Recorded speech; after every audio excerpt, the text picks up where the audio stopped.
Welcome to Jumpstart Your Joy. This season is all about intentional comfort, and we'll be taking a look at the crossroads of the inspiration, intention, and action that you can take to bring more comfort and joy to your everyday. This is your host, Paula Jenkins. Welcome to episode 327 here on Jumpstart Your Joy. This week, I am so excited to be looking back on another one of the most downloaded episodes from season 7, and that is 10 things that will inspire more passion and joy in your work and life. Of course, this ties into that larger theme of intentional comfort that we've been looking at throughout season 7. And in this episode, I'm sharing some of the things that I've been doing over the last year to try and tap into more passion and more joy in my life. And some of those are great ideas from people like Brene Brown and revisiting your values. I had done that before, but it had never been as meaningful as it was earlier this year for me. And then I'm also looking at 10 additional ideas that you could use to inspire more passion and joy. And I know you all love it because we are all looking for ways to push the envelope on how to find more joy and comfort in the work that we do in this world. And maybe if you're reevaluating if a role is right for you, this is a great one to listen to because there are a lot of ideas of how you can get into touch with that for yourself. Before we get to the episode, I want to say thank you so much. Season 7 has been so fun, and I've really enjoyed producing all of these episodes for you. If you want to find out more about the show, you can find everything you need to know, including the show notes for this episode, over at jumpstartyourjoy.com. This episode will be up there on the homepage this week, and you can find resources, including the Living Our Values exercise and some other links there in the resources section of the show notes. And while you're there, you can sign up for my newsletter, which comes out about once a week. You could purchase my book, which is Jumpstart Your Joy, Heart-Centered Ways to Find Joy in the Messy Middle. And do you have some ideas of how you've reignited passion or joy around the work that you've done in this world? I would love to hear if you have. You can email me at jumpstartyourjoy@gmail.com or visit me on Instagram, jumpstartyourjoy, and comment on the post there that's up right now. I would love to hear how you have found some ways to bring more passion, more joy, more comfort into your life. So as we jump into this episode, I want to first talk about 2 things that I know come up for people as they start to think about the passion, their passion project, or the thing that they want to bring into this world. And one is around how we look at passion and creativity in today's society. And then I will share a list of 10 things you can do to get closer to following your passion every day. As we look at hobbies and following our passion, it's really important to know that just because you enjoy something, it doesn't mean that it has to lead anywhere. I feel like there's a lot of pressure for all of us to have a hobby, to do something that we love. And then oftentimes the next question out of someone's mouth is, oh, well, are you going to sell that? And I know that comes up for me in another one of my passions, which is making costumes. And what I really love is I made my son, I'll even put a picture of it, a BB-8 costume when he was small. And some people were like, oh, you should sell these. And while, yes, we live in a capitalist society, and oftentimes people are creating full businesses around crafts and things that they love to do, I also want to first preface this with, it's also okay if that thing just becomes and remains a hobby that brings you joy. There's a lot to be said for something that is just what it is. It is play for play's sake. It is exploration and creativity for creativity's sake. And I want to encourage you, if there's something that you really love, but you feel like you have to, air quotes, take it to the next level, it's okay to let that thing be. There's a Liz Gilbert quote, and I'm just going to paraphrase it, but in Big Magic, which is one of my very favorite books about the creative process, she talks about how you shouldn't put the pressure on creativity to make it pay the bills. And in her book, she also talks about how for a while she was starting writing, before Eat, Pray, Love, and maybe during that time as well, she was still working a day job, I believe, as a waitress so that she could explore writing and let it be creative for her, and it didn't put the pressure on the creativity to pay the bills. And I think that's really important. When I first started this podcast, I was working at something else, and I didn't put the pressure on it to pay the bills. And I think that's one of the things that allowed it to grow. And I also know I even joke about this with a lot of people, but oftentimes when people start something out, they have a really fun idea. And before they even let it get off the ground, they're in that brain space of, oh, but now I have to figure out how to create this thing at mass market scale so that I can make money doing it. And it often stops that thing right where it is. I make the joke of, maybe you're interested in knitting like a doily. But before you even knit a first doily and give it a try, you're already in that headspace of, but I don't know how to make enough to sell it to Target, so I better just stop. And I would also say, whatever it is, don't let yourself get into that kind of end thinking, is what I call it, because it can stop you before you even start. So my story in becoming and creating this business for myself and jumping into it, for those of you who are not completely familiar with what I do, I am a podcast producer. And the shows that I produce are all with doctors in the health and wellness space and in that category for podcasts. And it's been really fun for me to figure out this niche. And it's been really fun to get to work with doctors, female doctors, who are doing amazing work and doing groundbreaking work within their industry, where they're changing their industry from the inside out. And to get to do that with them has been really fulfilling for me. Now, while I don't want to focus on putting the pressure on your passion to pay the bills, here are a couple of exercises that I found really helpful recently in looking at how do I move forward with my podcast and the work that I want to do in the world. And in my case, those two things aligned, and I have moved my business to be very closely aligned to my passion and what brings me joy. One of the things that I would recommend is that you do a values exercise. This might be something you've done in the past, but if you're feeling like there's a lot of frustration for you in your day job, and I can relate, I think it would be very helpful to take a stab at looking at what your values are. And they could have changed. I think after you have had any kind of major life event, whether that be a relationship that started or ended, having a child move out, having any kind of loss, or having been through a pandemic, I think this is a really great time for all of us to do a values exercise. And I'll link up that Brene Brown has online. And I did this in the last couple months and found it to be very insightful. So my 3 key values, both for myself and the business, are integrity, magic, and expertise. So I say to do this now because then the other thing that I would like to suggest that you could do in looking back for me, this has been really insightful as well. Look at what it is that you like and don't like about your current work, whether that be something that you're doing at a 9 to 5, or maybe you have your own business, but it's not lighting you up in the way that it used to. So in doing this exercise, I know my values, or I can define my values. And then looking back at those jobs that didn't feel like they fit me very well, especially those last 2. I was in advertising for a very long time and enjoyed it quite a bit. Now, I don't want to dive into absolutely every step I took on the way because this episode, of course, would be then 50 years long. But the thing that I can see is that the universe or fate or whatever will have it often starts to step in to show you, yes, you can follow your passion and you can create work around it that is meaningful for yourself. And oftentimes you just keep getting the same lesson again and again until you listen and realize, yes, this is possible. The 10 things that I would consider if you're looking at why you don't feel the same kind of passion around the work that you do in this world, one would be, the first one is introspection. Take some time, whether that be with a coach or a therapist or a journal or whatever it is, and really dig inside to see what's going on for you. I mentioned the values list, and I'll link up to that. That might be a great place to start.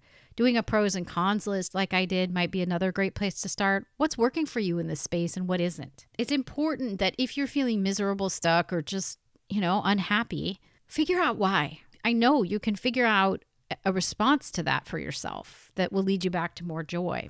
I can now see the pandemic gave me the hindsight to say, oh yeah, I'm actually pretty much an introvert. I get my energy from being by myself, although I really like being outgoing and talking to other people. And we get to hear from Heather Hall, who is a leadership coach for introverts. And I'll have a conversation with her about introverts in the workplace. And in reading her book, I realized like introversion had a lot to do with why I felt trapped in that role. I could also see from a mental health perspective, after having been diagnosed with PTSD, my ability to handle stress became very different. And I also had a child with whom I would like to spend some more time with. And you heard this when I was talking to Lauren Artress, but I can't underscore this enough. I love the creativity of advertising, but I did get to this point where I was leading retreats, spiritual retreats on the weekends and helping create them for people. And then during the week, I would walk back into a workplace where I felt like I was telling people to buy. And there was an existential issue for me with that, where I was telling people how to unwind on one hand, and then I was winding them right back on the other. And so I felt very split and very disconnected from the work in that way. And I think if you can identify those little nuggets for yourself, you can also then identify how you can fill the passion side of it if you're feeling disconnected from your own passion in this work. The second thing is start moving and start working. Whatever it is, start taking the steps towards building the thing, even if you don't feel quite ready. I will admit that when I started a podcast, I tell some of my clients this, and some of them can't believe it, but I didn't really feel like a podcaster until 30, 35 episodes in. And I did some really big interviews ahead of that. And so even though you don't feel ready, it doesn't mean you're not actually the thing. There's no one out here that's going to be like, oh yeah, that's right, you're a podcaster now. No, you're a podcaster the minute you start recording. You know, you're a knitter the minute you start knitting. And you won't know how much you love something until you start it. It might be that it's not a fit at all. So the second one there is just start moving towards it and working on it. The third thing is let your passion stand on its own. And by that, it goes back to that quote by Liz Gilbert that I was talking about. Early on, just let it be the thing. Like if you love gardening, just go out and garden. Just go out and pull some weeds. If you love podcasting, just start a podcast and put it out there. Don't worry about finding a sponsor. You might realize, like myself, that you never actually want a sponsor, and that's okay. Don't put the pressure on this creativity or this passion to pay the bills yet. The fourth one is it's okay to make bold moves. I think oftentimes, especially when we're not quite sure of ourselves, it's easy to step back and be like, oh, I'm going to do this, but I'm not really going to tell anyone about it. I even had a blog once. No one knows the name of it. I'm not going to tell you now. But I was so unsure of myself at that time that I didn't want people to know it was me. And I think some people do this too when they're in a job and maybe they're starting a side hustle or a creative journey on the side and they don't share it with people. But, you know, the people that you are closest to are the ones that are going to be your first listeners or your first readers or the first ones to admire your art. So make bold moves. There's lots of thoughts around this, and it could be an entire episode in and of itself. I know Steve Jobs talked about failing forward or failing fast, meaning get the failure out of the way. Like put out the thing, see where the cracks are, and then improve on the thing that's not working. But you'll never know unless you have that first kind of messy version out there. And Barbara Sher, which we talked about as multi-passionate, as someone who's influential in the multi-potentialite, multi-passionate world, would also talk about like really no job that you ever take is a fail. Even if you don't like it, you're learning something about yourself. And so I think taking that to heart has always been helpful to me because it's made it all right for me to try many different things. The fifth one is that it is okay to go back to something. And I say this because there was a time at which I left the corporate world. I had saved up, and for a whole year, I supported myself and my family on that savings. Imagine that. And I was a life coach and a podcaster. And at November, December, I realized I can't pay the bills. This isn't good. This doesn't continue to work. I don't have enough clients. And at the time, I came to grips with the fact that project management was a blessing because it was something that there was a need for and a demand for, and I could see a bunch of jobs for. And so I went back. And it was very interesting because I went back to a job that really ended up being a safety net and a training ground at the same time. But the thing I'm saying here in number 5 is it really is okay to go back to something. at the time I had to battle that thought of, is this like I'm letting myself down or I didn't make it? But no, it proved to me that this skill set will always be here for me. I can always return or continue to be a project manager in a corporate setting if I want to. So that was a blessing and a really lovely thing for me to learn. Number 6 is notice when you've had enough. That could be in the case of the business that's not working. I'd had enough. I needed to go find something else. It could also be in the case of the day job. If you've just had enough, acknowledge that. I think a lot of people get stuck in that space of, oh, but it's so hard to find something new. Or you go back and forth in that, like, this is horrible and I can make this work. And I think if you really are at that place where you've had enough, start to work on finding the next thing. Start to work on building the next thing if that's where you're at. The 7th one is when you're on the journey, look for the pivot. And of course, we all think of Ross, of Friends, yelling pivot with the couch in the stairwell. Not that kind of pivot. It's the pivot where you notice, in my case, I was out there being a life coach and a podcaster. Now, if I'd held really tight to this idea that, well, I'm a life coach and this is what I do, and no, podcasting isn't the business, then I would have stayed on the course. Who knows how it would have played out, but I would have stayed on the course of being a life coach. And I would not have possibly noticed that people were asking me about the other skill set that I now do full time. And so I think it's okay to acknowledge and move with that pivot. I call this, and have done other episodes about it, but well-planned and loosely held. I planned on certain things, but I stopped to notice when the universe or fate or whatever it is was coming in to give me other clues about what I needed to do or I could do. And then it's a choice. Do I stay on, air quotes, course, or do I make the pivot? And so I think allow yourself to pivot. Don't be so attached to the end version of this thing that you have in your head that you don't make room to pivot. 8 goes very closely hand in hand.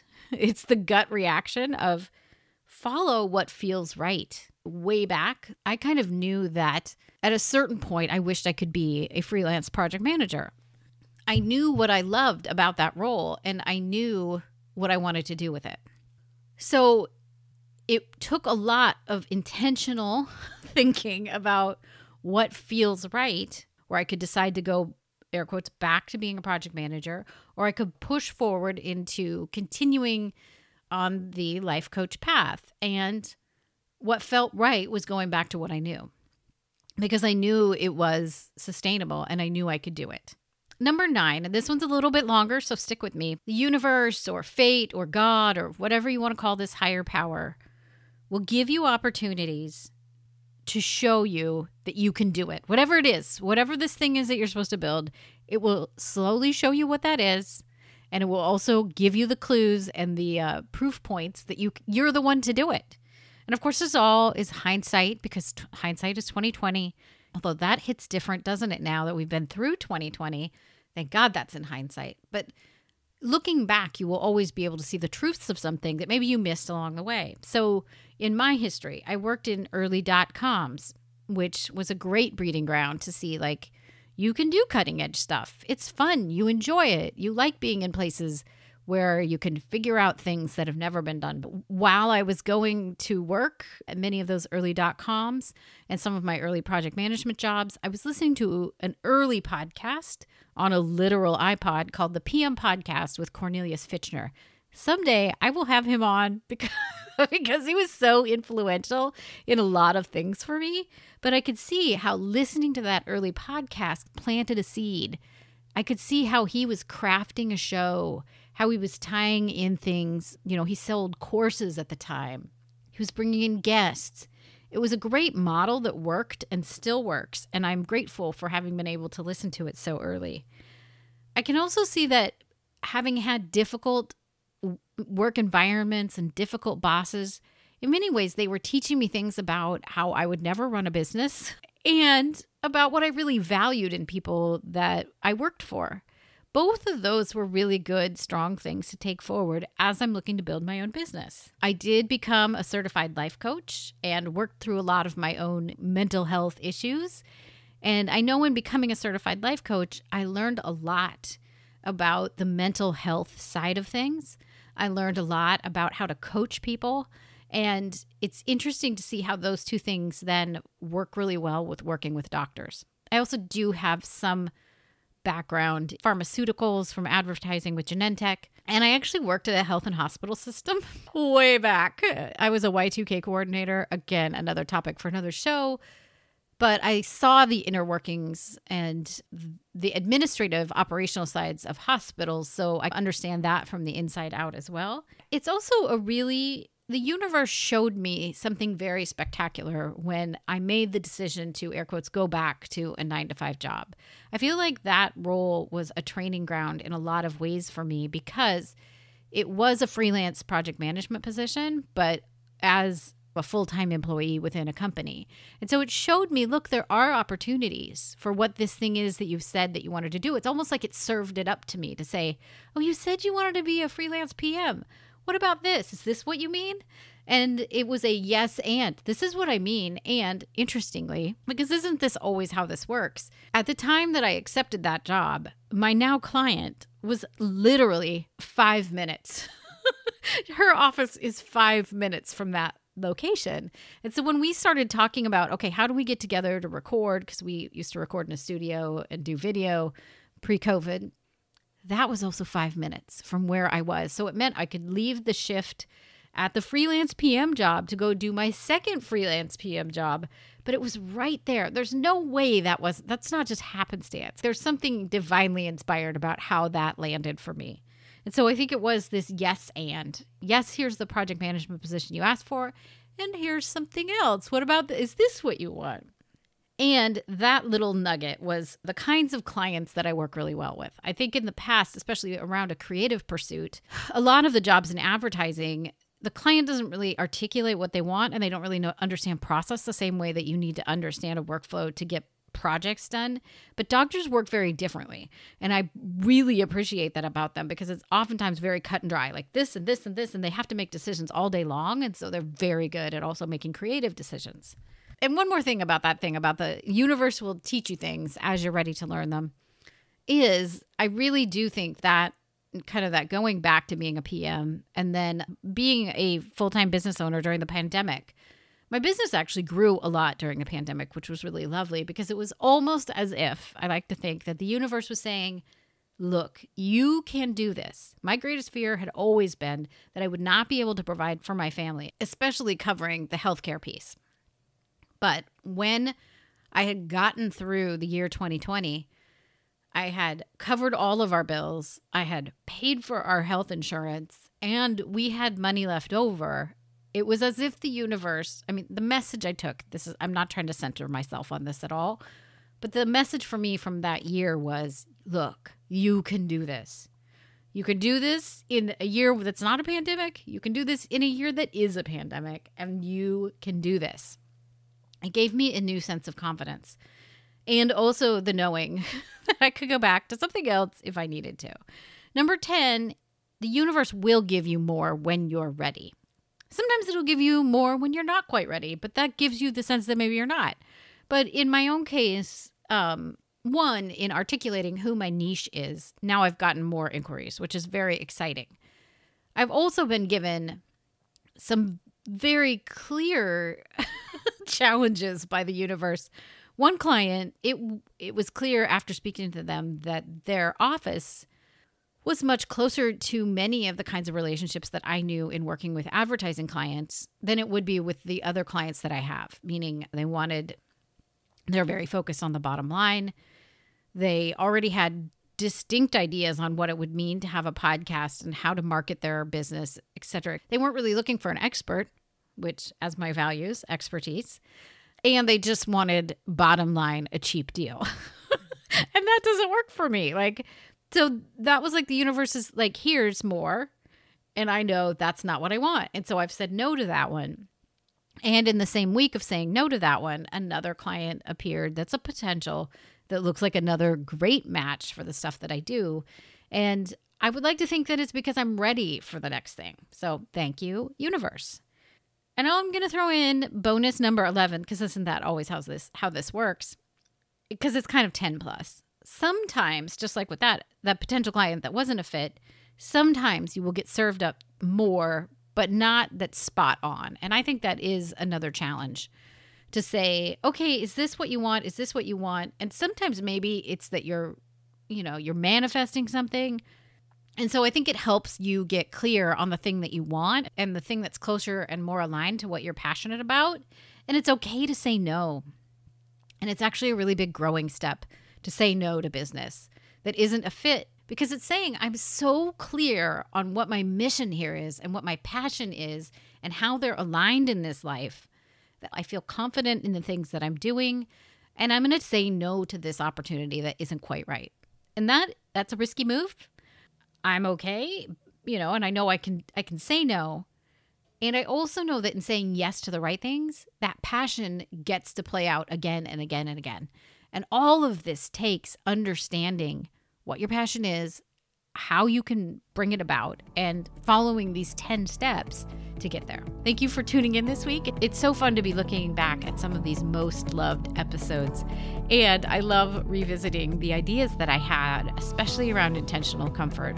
If you want to find those resource links along with the Living Our Values exercise that Brene Brown created and some of the other things I talked about, like Heather Hall, Lauren Artress, those are all in the resources section of the show notes. You can find them on your app if you tap through, or you can find them on the website, jumpstartyourjoy.com. If you're not yet following Jumpstart Your Joy, be sure and hit the follow button on Apple Podcasts, Stitcher, or wherever you listen to your podcasts. That would mean a lot to me. Or share this with a friend. It's a great way to help them maybe find a little more passion, a little more joy, especially if they are frustrated with where they're at in the world right now. Next week on the show, we are at the finales. I always do 2 each year, which is also my season. It's a full year of a season, which is a little intense sometimes. But next week, I'm going to be doing the top 10 countdown. It's always so interesting to see what pops into the top 10 and what resonates with all of you.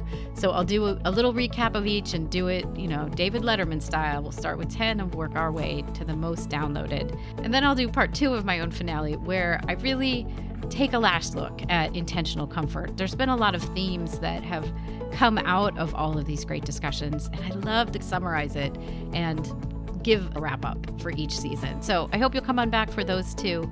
And until then, I hope that your days are filled with so much joy.